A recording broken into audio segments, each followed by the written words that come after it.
Hi, this is Russ from Devoted Golfer TV. We're at the 2018 PGA Merchandise Show in a new studio, and Alex is the first to be shot in this studio, and I've known Alex now for, 4 or 5 years. Has the potential to solve the fitting equation for how you move from some technological measurement That's right. into a shaft solution. Mm-hmm. Because we have the technology, we have the information about the shafts.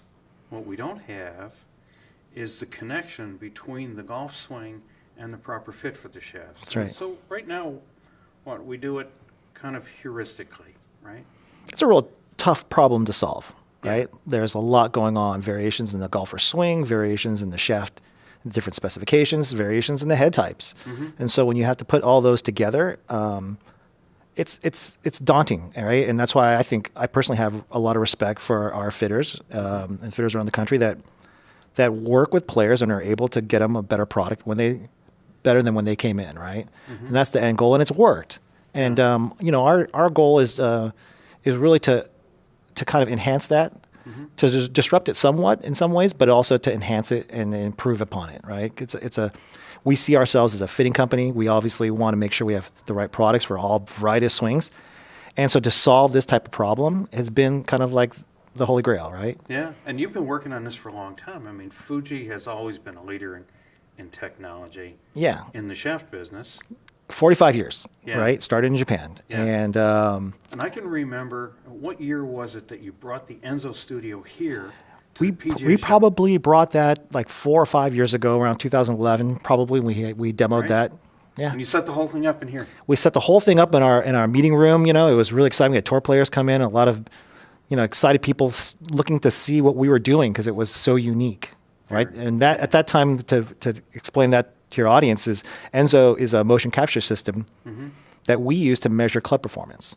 Right. And that's the big thing of understanding what the club and then what the shaft is doing during the swing. Mm-hmm. So it was always an interest of mine to be able to measure that, because before that, you just went by subjectivity, a player's perception, their feedback Right. to you. You'd build a shaft and hand it off to the tour department. They Try take it. it out on tour. Yeah, And they try it. Yeah, and you get some subjective feedback. Maybe this needs to be done, that needs to be done, and something went wrong. And you're trying to enhance that, and it required a lot of communication and subjectivity that kind of makes it difficult to go through that process effectively, quickly. Yeah. And so to be able to measure it, obviously from an engineering kind of point of view, it's really the better way to go. But nothing existed at the time. Right. We have ball flight monitors. You can see how the ball flies through the air, but nothing really that shows you what the club is doing during the swing. And so when we could measure that, and we could extract some really interesting information from it. Mm-hmm. And when we first did it, it was really exciting to see things like, hey, look, you can see how how the shaft is bending during the swing. Right. We could say, hey, look, we could see how the shaft is now twisting during the swing, and how those kind of deformations will influence the club head position and impact, because it's going to change the orientation of the club, right? We know that. It's going to add loft or de-loft. It's going to maybe change the directions, could add spin or take away spin. And to see that those things can do that was really exciting, right? We want to be able to measure that. It's really exciting for a club fitter to see somebody actually show up with the technology and start the measuring process. We didn't know what we were getting into, honestly, back then. It was just a matter of getting information that we just simply did not have. Yeah. And it got to the point where And I remember asking some questions back then. Yeah. And you had all this technology, and I'm like, okay, where's the solution? That's a great question, because that's all you're after, right? Right. What do I need? And we tested a prominent tour player one time, and I was at the show, and he sat next to me. We took a swing measurement of him. We could show him all the things that his shaft is doing, and he looked at me and he said, "Well, now what do I use? What do I need, Alex? What's Yeah. the right shaft?" And at the time, I really couldn't answer that. I get that question daily. Yeah, well, and it's a good question to answer, right? And Yeah. as a company that makes premium golf shafts for what we believe all skill levels, we want to be able to answer that question the best we can. Mm-hmm. And And how close are you? well, right now I think we're onto something that's really exciting, right? And what we did was we took all this information that we're getting from our Enso system, and you applied data analytics to it. So now instead of just being inundated with just tons of information that you don't know what to do with. We found ways to use data analytics and some machine learning to kind of go through that information and say, hey, this is important, these are important. And you try to build a model that can predict what your expectations will be given changes in swing or changes in shaft. And that's really what we're after, right? To be able to measure those kind of things and then present in a simple way so that the user it's actionable to the user. That kind of information can drive the fitting process. The key word here, actionable. Actionable is actually is key. That will tell a golfer. It's decision making. Yeah, right. It'll drive a decision. It'll drive a decision. Yeah. And So you have some slides? I do. Yeah. I do. And I'll kind of cover some of these. I don't want it to get too complicated, but I think like I could show you something like this. And what it is it doesn't really matter if you can't see everything on the video, Right. clearly, but down below here are just different shafts. And I'm showing you here charts of how those different shafts are adding loft to the club at impact. And so if it's a low value, that shaft is adding a low amount of loft to the club. And this one here, for example, is peaking, so it's adding the most. It's adding a lot of loft. And, the difference can be sometimes 3-5 degrees of difference. And I'm showing it. Well, what I'm saying here is like a 2 and a 5.5. Yeah, so you could make a lot of differences. Yeah. And I'm showing you here I could change different club speeds. So I'm showing you right now between 80 and 90, And if I was to change like to 90 to 100, you can start seeing how it's going to change, how added loft changes. This isn't changing along here. We're still looking at for the most part. shaft, For the most part, right? yes. Yeah. But you can see how sometimes the shape will change, right? And so what I want to impress upon you is that, first of all, to be able to talk about added club loft is a pretty exciting thing. Right. We've extracted that information, Well, we've all talked about it, right? but we can measure Now it. you can actually. We're actually measuring it, right? And why that's important is because, when someone swings, there's a lot of variables going along. They could hit it in different parts of the face.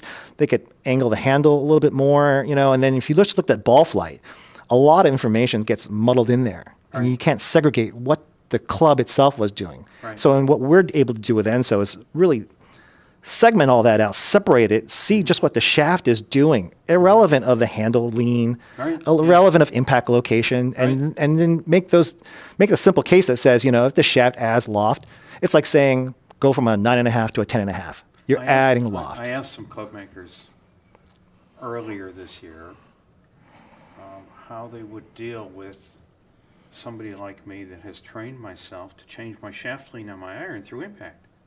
So, so it would be kind of fun to have some guys try to fit me because I can change 2 degrees of shaft lean and almost have 8 to 10 degrees of ball launch change. You'll totally change it, yeah. Right? So hand me a low launch shaft, right? And I will lean in a little bit like this and put the ball up there. Hand me a high launch and I'm going to do that. Okay, fit me. There is a little feedback going back through that, right? And that Yeah. process is sometimes, that's in fitting even regardless of irons. It's in drivers as well, Right. right? People, we expect players to change their swing slightly to accommodate a different feel aspect. And this concept came to me from a former PGA Tour player, right? And we were testing him one day on shafts, Yeah. and he hit 3 shots up here, and the next one was there. And I looked at him and go, Mark, what'd you do? He said, it was launching too high. They could change it on the fly. Yeah. And we do that, honestly, not just in loft, we do it in direction. Mm-hmm. They're making those adjustments. Mm-hmm. So, so most of us that are out there fitting, we've never, we really don't know here what's going on. It's a tough thing. And that's why I think it's a great problem to solve through data analytics, right? And because of the recent advancements that allow us to capture that information, recent advancements that allow us to create certain data models and evaluate them, that's where the world's going, right? And that's the interesting thing. Like in the last 2 summers, we've had interns that were data scientists, not mechanical engineers or material engineers. So you see the shift that, the data is driving a lot of innovation. And that's what's happening for us in decision making, Yeah. To get to this, I think what's exciting about just visualizing this is that we could say, hey, look at all these different shafts. And at certain speeds, we could just say, look, there's going to be changes in how different shafts add loft. right? And some people you might have heard in the past, oh, the shaft doesn't do anything. How can that possibly be? The shaft is moving, it's alive, it's kind of reacting to your movements. And so you're seeing here how different shafts can behave differently. And again, these different shafts have different properties, and we know what those different properties are. Right. It can be stiffness in different spots and bending, twisting, weight, swing weight kind of variations. And this is a visualization. But the average golf pro and the average we try to fitter. We try to provide them that information, but you're right. Not all of it is easily digestible, and you can't memorize it. And if you're at a shop where there's a wall of shafts, it's and there's new releases every year. Yeah, it can be very daunting, right? So how do we simplify that? How can we make it better? And that's where we're trying to go. And so, when I show you this, it's just kind of like to be able to say, well, that's kind of cool. I've never seen how different shafts can change loft at different speeds. Right. But now what I want to show you then is how a prediction would look. So we have a data model, and a data model's goal is to predict what would have happened. Okay, so I'm going to show you a prediction. I'm going to overlay it here in orange. And in this case here, this orange line that just popped up is a prediction of the added loft. Close. And when we saw this, I mean, I'm not kidding. We're super excited, right? Because as you go through all this work, and it started in 2009, you're getting all this information, you want it to be actionable. You're not sure where it's going to go. Right. And, we could have created a model and the best we could have done, and it could have been completely off, and we would just be getting completely disappointed. But when you look at this, and you say, well, first of all, that blue line is no one's ever seen before in terms of like being able to see that and visualizing it, and then saying, not only could I show you what measured looks like, now I'm going to predict it, and it looks like this. Now you could find some spots where it's not perfect, Right. and our goal isn't necessarily be perfect. It's to show a trend, Yeah. and it's pretty darn good. But I can tell you, from my own fitting experience, how do I predict? Yeah. Right? I measure your strength. I look at your swing It's speed. I look super at hard. your swing patterns. Right. So now, how do I predict? Well, I put a known shaft in your hand and see what happens. And you have to. Right. Yeah. And so it's so I don't have a predictive model. I have experience. Yeah. Right. And we have experience I too have in technique. shaft manufacturing. How do we know what shaft we should make? Yeah. Right. And so again, it all goes back to experience, and to our benefit, we've got 45 years of it. But it doesn't mean we can't improve. It doesn't mean we can't change and disrupt. And that's really what we're after. Yeah. And so being able to show that we can predict gives us a sense, the comfort of that. Remember, there's an equation that drives this prediction. Right. And in this case, we're only looking at shaft, the shaft properties at different speeds of player. That's the only swing input here. Just different speeds of club head speed. Okay. And so this is very general. This kind of prediction here is very general, kind of like a catalog. If you opened up a catalog and you said, hey, what's an R flex? What's an S flex? Well, it's for different speed ranges, but really what is it doing, right? Yeah. So it's very general in this case. But what we're after here is being able to show that for some shafts, like there's a higher launch and some that are lower, and there's a relative difference between different ones. And we could show that if you were to pick, this guy and versus this guy, this one's generally higher than this. Right? So if you were fitting, you want something super low, we could prescribe that. Something higher, we could prescribe that. This is an equation that drives this. So what I wanted to get at here is that there's an equation that drives this prediction. And in that equation, are specific structural specifications of the shaft. Okay? And if it looks this good over all these different specifications, all these different shafts, that means if I change something about that shaft, something in that input of the equation, I have a high likelihood of predicting it. Yeah. So that means like if there's a shaft that's not here, I can still predict its behavior through the same equation, because look how good it works over this variety of shafts. And this specifically was done to create a huge variation of shaft types and different bending stiffnesses, twisting stiffnesses, and weights and swing weights, right? So when you collect all that information, and you could run a prediction through it. So you can model a shaft So that's the goal for product development. Right. In this case, now we could look at things and say, hey, look, in this speed range, what are we after? So the only thing that we're looking at here so far is speed range. Speed range. This is very trivial, right? And this is an example, and this is just loft. We just showed loft, but we could look at things like face angle. And face angle, in this case, we're looking at all these different shafts again, and if it's a larger value, it's more closed. And so it's pointed more to the left. So you see it's like some shafts point more to the left than others, right? And it's not so easy to see. Again, this is for the speed range. And if I change speed range, we expect these shapes to change. But a prediction value for that would look like this. Okay, and again, it's not perfect, but it's not bad at all in terms of looking at the trends, the shape trends, and seeing that some are higher and some are lower. And again, for fitting, we're not necessarily after the exact number. It's just saying, hey, relative to this shaft, we expect this one to be more open or more closed. Right? So now we have models for things like face alignment, for loft, added attack, which is a function of spin, right? And even kick speed. So we could predict kick speed. So now all these things are happening at once. And you and I have had a lot of discussion about kick speed, right? So show me kick speed. You've got kick speed up here. We got measured kick speed. So like here's kick speed, and at different speeds, different people who hit it or different speed ranges, what the kick is like. And sometimes this kick can be as high as, in this case, like 3.5 miles per hour. Sometimes it's as low as less than a mile per hour. And again, that's going to vary. But then if I have a prediction on it, right there. And then in this case, I'm getting the same blue lines. You kind of but just see the fact that they're awfully close. I mean, the point being is that we could create predictive models for a lot of different club head performances. Right now, we're just looking at 4 things to show you. The most fundamental, how high you're going to hit it, left or right direction, spin, attributes, and kick. So if I'm looking at kick speed at different speed ranges, I know that I can potentially increase somebody's ball speed. You could, absolutely true. If I pick the shaft that's going to kick. That's right. You can. That particular speed range. That's absolutely true. Yeah. But at the same time, it could also be looked at as that you're creating efficiency. You may not always see a correlation that if the kick speed goes up 4 miles an hour, that the ball speed may go up 4 miles an hour.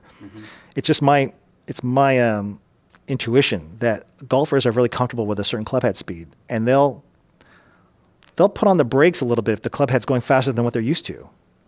So if you have the same club head speed, but you swung actually with less energy, that's a better way to go. And that means the shaft is contributing to that. So we don't always see a 1-to-1 increase in kick to ball speed, even though we're measuring the kick being faster.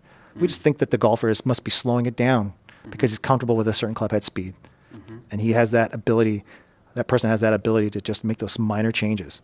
Right? And every time you look at these shafts, they have different impact locations, right? They're going to droop differently. They're going to, there's a high likelihood that you won't hit center face unless you're finely tuned. And a lot of really good golfers are able to keep hitting center face even if we keep changing the shaft. And it's because they have that sense of where the head is. Right? And it's the same argument that they have a sense of the speed. I remember that sense of where the head is. I was at the Golfsmith School, and I had a back issue that week, and when they took us out on the range, I couldn't really execute a full swing. I couldn't really get in it. And so they handed me some very, very soft L-flex shafts, and within 2 or 3 swings, I had that thing timed to deliver that head right. It doesn't take much. That's just intuitive skill that a golfer develops. Yeah. Right? Not every golfer has that, but at the higher levels, definitely. Right? And that just gives you a sense of how well they're in tune with where that thing is and how fast it's moving. It's an incredible system, right? That the brain and the body can do that. There's that feedback loop that comes up the shaft so that you kind of know where the head is. Yes. Yeah. You've kind of stumbled upon that. All we've talked about here is just speed, right? And this is a general case. Right. So we could also show something a little more robust. And I think this is where the future is. It's by the swing type. What kind of prediction can you do by swing type? So in that case, the model includes something about the shaft and something also about the swing. And it's kind of predicting based on the combination of those things and how they interact. And that's kind of like the holy grail, right? A different swing type, we expect a different behavior. Right. And that's why it's not so easy to always just say, hey, this shaft just does this. So how many parameters are you looking at? It's a lot of parameters, and I can't tell you every one of them, but it's a lot. Yeah. But what I will say is that when we do these kind of predictive models with the swing, we're looking at only swing inputs at the handle. Okay, and that's because for a number of reasons. One, we have all the information at the head. Don't get me wrong, and if I use them in the models, I think I could get really strong Right. prediction models that are dead on. Yeah. But our goal- but let me comment to that one. I mean, the year you showed Enzo for the first time, down there on the show floor, Yeah. there had to be 10 people showing 3D camera systems. The next year, there was one, Yeah. right? I mean, these things are generally not affordable. They're And not only are they not affordable, the typical golf pro or the golf fitter doesn't have the technology. They're Technology is the like wrong word. research type He things. doesn't have They're the very complicated. technical aptitude to go run a $50,000 multi-camera, Yeah. multi-sensor tracking system. It's not just because of the fitter. In general, almost 99.9% of the population could not understand all that. It's just get that it. complicated, Yeah. right? And it's not suited for consumer experience, I think, in Yeah. that way. Yeah. And that's true from what we did. We came out with Enso and we wanted to commercialize it.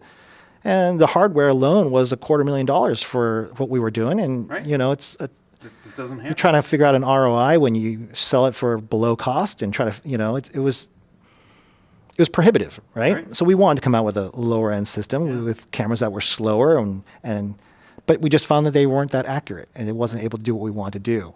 And that was a disappointment at the time. But what we realized was the data is more important than the system itself, Yes. right? So if we can make that information accessible by people outside of Fujikura, then we have something really special, right? Something that anyone can utilize. Now, I've used handle-mounted systems for a couple of years. Mm-hmm. A couple of years ago, I think like 2-3 years ago, Mm-hmm. they got pretty good. Yeah, I think they're really mature and it's an interesting experience, and Yeah. there's a lot of them out there. Right? I think the And difference. they're not, I mean, a good radar gun or a good flight tracking system is somewhere between $20,000 to $30,000. Yeah. Right?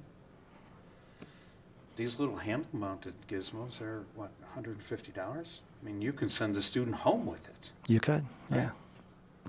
It's a pretty nice piece of equipment, Yeah. and I think they have to get the word out more and get that, the customer more excited about that. But for the most part, I think they see that and they're not too sure what it'll do for them. Right. But there's a lot of value in it. And for us, the value we see, and we're talking about IMUs here, these inertial measurement systems, these will Right. these are like the same kind of devices that are in your phone, right? They'll tell you what angle it's at and its position, right? And how and its accelerations and stuff like that. And so if you mount that to the handle of a club, and you swing, it'll kind of give you information of how you swing. Right? A lot of information. A lot of information, right? Right? Which way's I mean, pointing you down can see and the where the path, you can orientations. see the timing, you can see, Yeah, when exactly. I look at my swing paths, I head for a golf pro. Yeah, okay, but keep in mind, though, that there's some limitations to something like this because when they have the handle information, they're going to project what they believe is going to happen at the head. Okay? True. And for the most part, I think it's a great user experience. Right. But it's not technically all that scientific because what's happening It's between... $150 versus Yes, $50,000. That's for your true. system, right? That's true. So Right. what we're doing, though, is we're putting the $250,000 Enso system linked to a little $150 sensor, right? And the goal there being that if you swing, we have your handle information. We know how you swung the club. We could use and that if you information. have predictive, Yes, that we run that through our predictive models that Enso's helped us develop, and then per swing, how will the shaft behave? And then we could populate, for example, all our shafts and how they would behave for your swing. And then from there, you could see which ones launch higher, which ones are more aimed left or more right, which ones would give you more spin, which ones would give you less, right? And they're all ranked. Right. So now it's up to you as a fitter to choose those different gates. I asked you a question a couple of years ago. 2 years ago, probably. I said to you, can a person fit himself with feel? And before I finished the sentence, you said no. Yeah, feel But alone. now, yes. now we're talking about somebody that could actually buy a little gizmo and fit himself? That's our goal. That's our goal. I think, you know what, fitting yourself is one thing, but we still believe that using computer-generated, solutions Yeah. coupled with human intuition is still more powerful, right? And that's true. They've made computer models that can play chess, right? And they can beat the best players. But when you put the best player and a computer to play together against that chess computer that beat the best player, the team can beat the computer.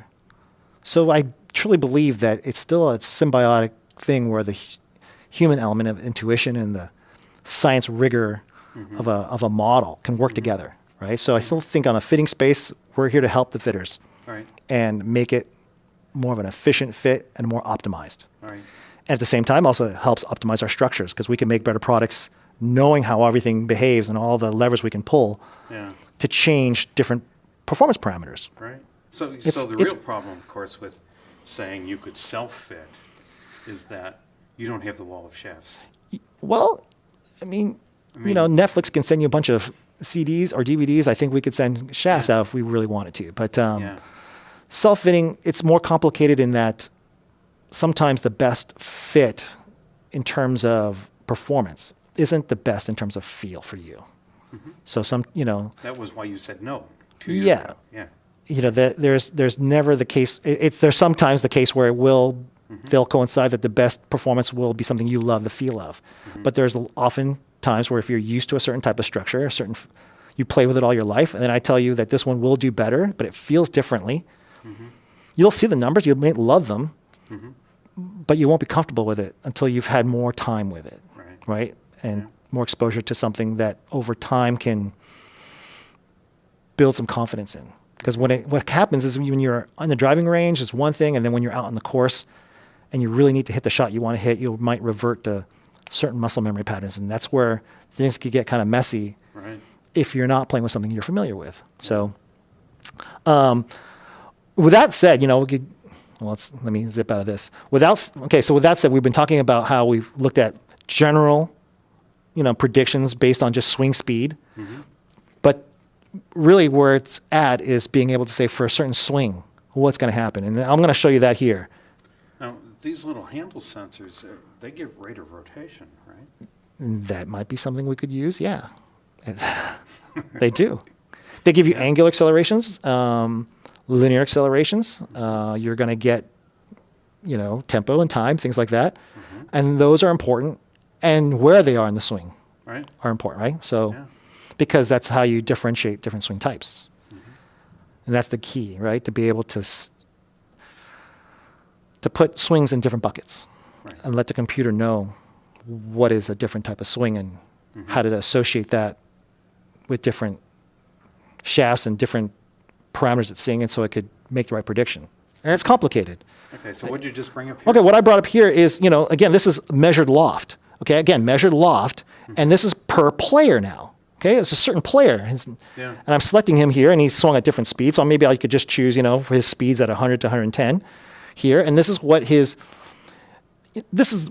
Alex Dee. I'm in there too. Well, there's a bunch of players in there, right?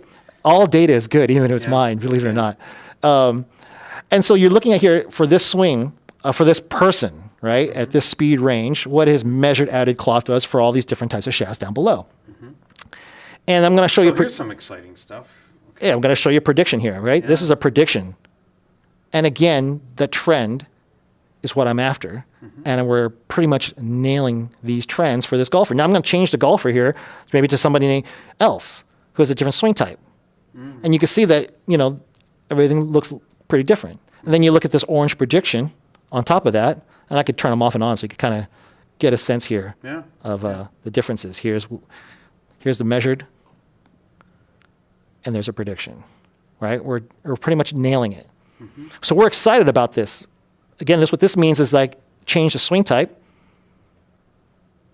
change the shaft structure, output the measurement of added loft. So I've got a negative angle of attacker on the range, and he needs loft, right? I'm giving some loft with the head, but Yeah. But I'm not going to put a and you guy might with spin a more. negative angle of attack into No, yeah. a shaft that's not going to add any loft. You may add more spin by hitting down on it too, right? Yeah. And you may de-loft, for example. So those are kind of things now the solution might be to find you something that has loft and also maybe takes down spin. Mm-hmm. Now, we've got an ability, I think, to do that with a little bit more accuracy than before, right? Because the computer can juggle all these variables. Right. And, we're showing you attack, change in attack, change in face alignment, change in loft, change in kick speed. Those 4 things are mainly what we're showing you here today, but there's a plethora of different parameters we can talk about. Mm-hmm. But when you look at shafts and then try to figure out what they all do among all those 4 things and try to optimize on all those different gates, it's really a difficult thing to do, right? So I think most part in the fitting process, you might optimize one, but maybe sacrifice something else. Right. If you really wanted to get that spin down, if I took the spin down, maybe I gave you something that went more right for you. Yeah. And you would have preferred it to be more left. Yeah.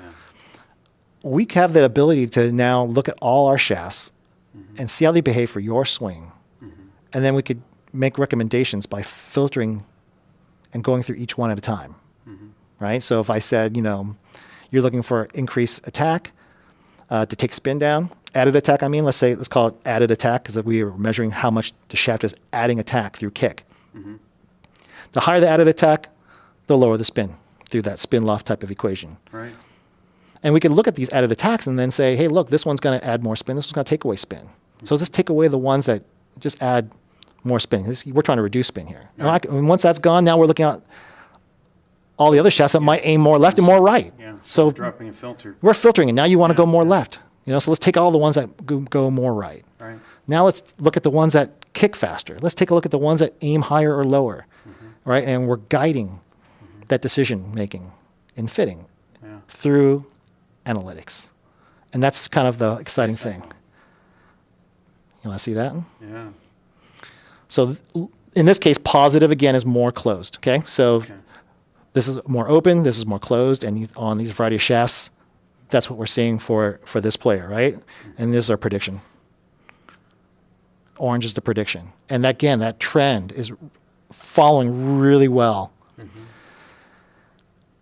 So that's an exciting thing to see. And then let's change the player to Brandon. And again, this you can see where sometimes it breaks down. I think over time, as we develop these models better Right. and get more information to feed the computer to make it smarter, it'll start getting closer and closer. But even still, seeing this trend, knowing where the peaks are and where it's still very actionable kind of information, right?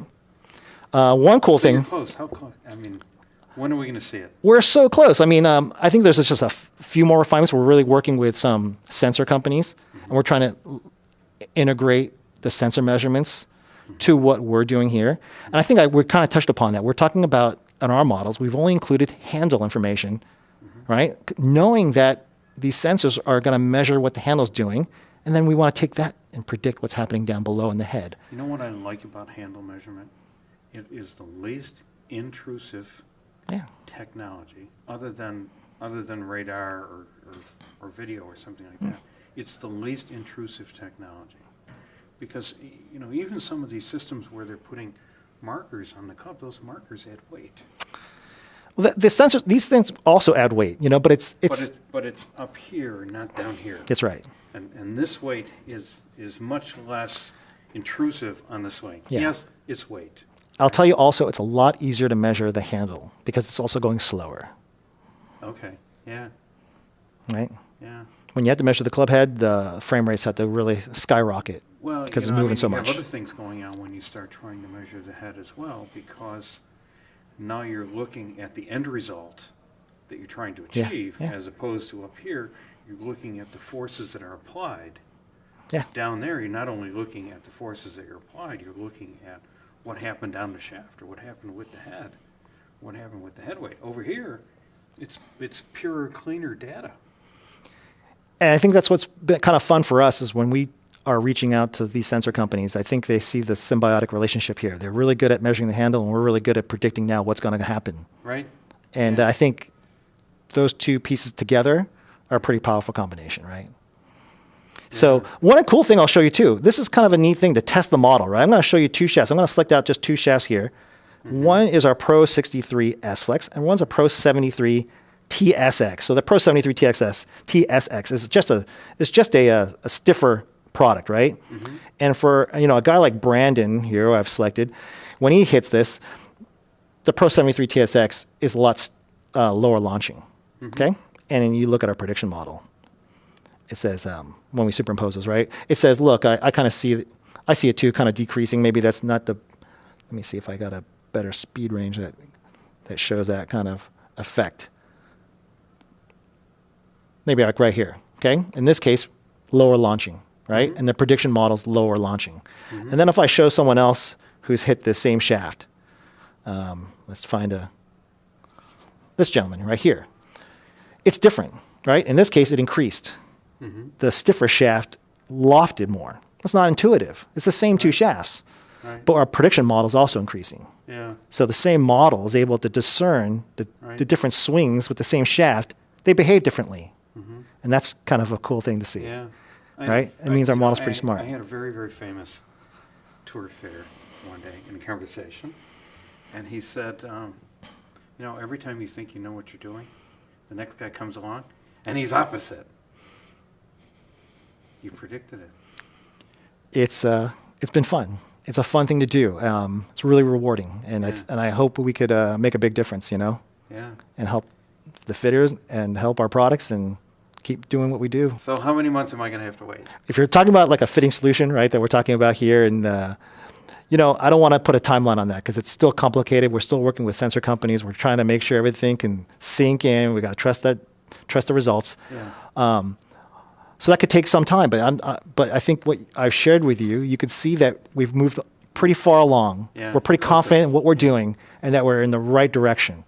But what I could also say is that if you really want to see this technology, it's in our shafts as we speak. The new products, they're leveraging information from our ENSO system that's telling us, the ways to optimally make that structure. And it's improving every year, right? The more we understand these analytics and what it's telling us, the better we're able at making new products.